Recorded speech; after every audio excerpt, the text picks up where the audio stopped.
5 hanggang 6 na kutsarang cornstarch.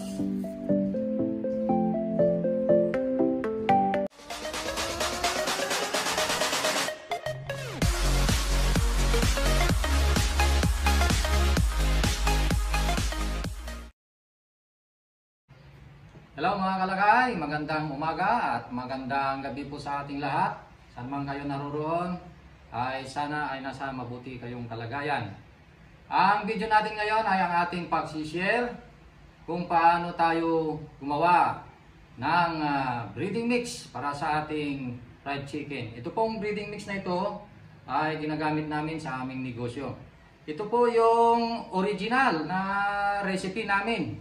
Kasi merong mga bago nating mga subscribers na nagtatanong kung paano yung tamang pagtimpla ng mga ingredients para sa ating breeding mix na original.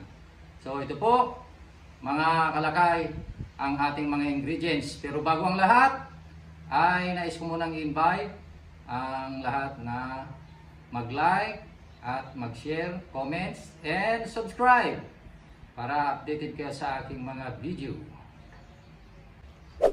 Ito na yung ating mga ingredients mga kalakay. Pangunahin na po ang ating harina. Yan po ang ating harina na 1 kilo. Yan po yung ating gagawin na breeding mix. So ito po yung mga ingredients. Kailangan natin ng cornstarch, betchin, curry powder, ginisa mix, at paminta powder. Yan lamang po ang ating mga ingredients. Ayan, para sa ating pagtimpla ng ating breeding mix, maglalagay po tayo ng 5 hanggang 6 na kutsarang cornstarch.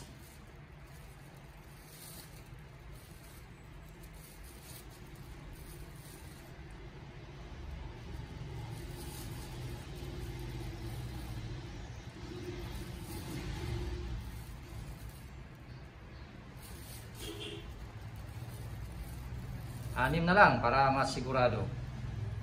Kasi pagka magkulang po tayo ng cornstarch ay mag-iiba ang texture ng ating fried chicken.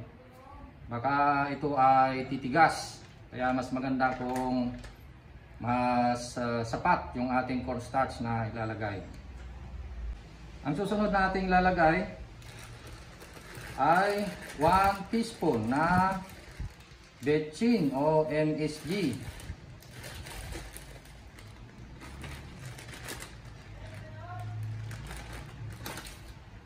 Ginisa mix. 1 teaspoon na ginisa mix.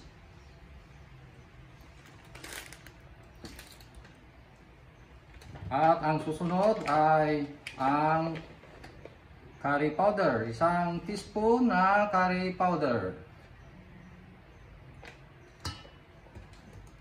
At panghuli ay maglalagay tayo ng 1 teaspoon na paminta.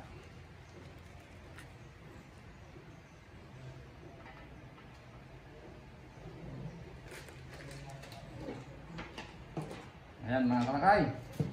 So pwede na nating i-mix-mix.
Tsaran! Ang ating original na breeding mix ay naging pang breeding mix na natin sa garlic flavor. So ito po ay pang garlic flavor na mga kalakay.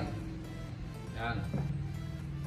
So ayan po yung ating na-share na video ngayon. Sana ay nagustuhan ninyo, at kung nagustuhan ninyo ay please like, share, comment and subscribe para sa suporta sa ating channel. So salamat po mga kalakay sa inyong laging panonood ng ating video. God bless po at sana'y mag-ingat po tayong palagi. So bye-bye!